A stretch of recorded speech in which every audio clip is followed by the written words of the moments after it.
L'écrivain, poète et dramaturge René de Obaldia est mort jeudi à l'âge de 103 ans, a annoncé l'Académie française dont il était le doyen, membre depuis 1999.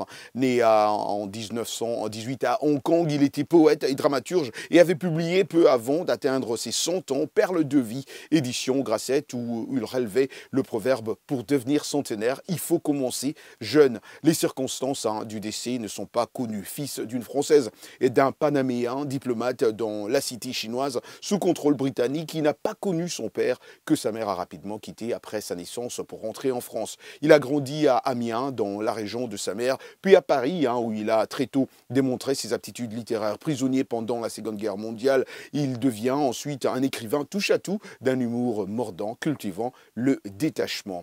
La mort de René de Obaldia laisse vacant 6 des 40 sièges à l'Académie française. L'un d'eux doit être pourvu lors d'une sélection prévue le 17 février. L'artiste burkinabé, l'enfant humble, est né en 1995 en Côte d'Ivoire, dans la région du Go, précisément à Driboou. Après son baccalauréat en 2016, il décida de rentrer dans son pays pour des études universitaires en linguistique. Il était notre invité cette semaine dans RM Show. Suivons un petit bout. Entre artistes, on doit s'entraider. Au Burkina, il y a la solidarité, c'est vrai. Quand il y a un concert, tout est guichet fermé. Et sans oublier, je vais citer le grand prince Marty, qui a fait le guichet fermé du stade municipal la dernière fois. Et il y a plein de gens, les Amzi, Kayaoto. Je suis très heureux et je suis très content de parler d'eux. Parce que moi, je n'ai jamais rêvé de devenir artiste aujourd'hui. Je suis devenu un artiste.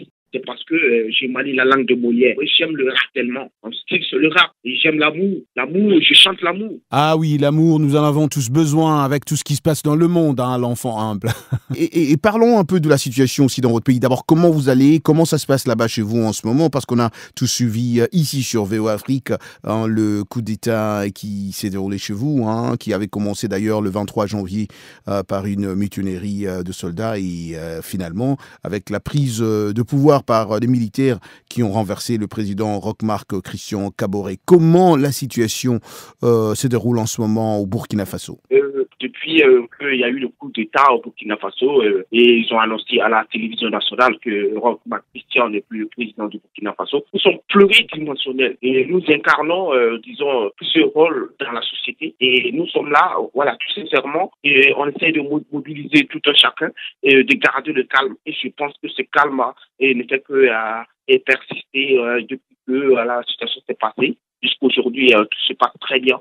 Et il n'y a pas de violence au Burkina Faso. Tout se passe très bien au Burkina. Disons, nous vaquons à nos occupations comme se doit. Même ce matin, j'étais au service. Vous pouvez suivre l'intégralité de cette interview sur notre site www.voafrica.com. Et voilà, chers téléspectateurs, c'est tout ce que nous avons prévu pour vous cette semaine dans Culture Hebdo. Bon week-end à vous et bon week-end à tous vos proches en compagnie de VO Afrique.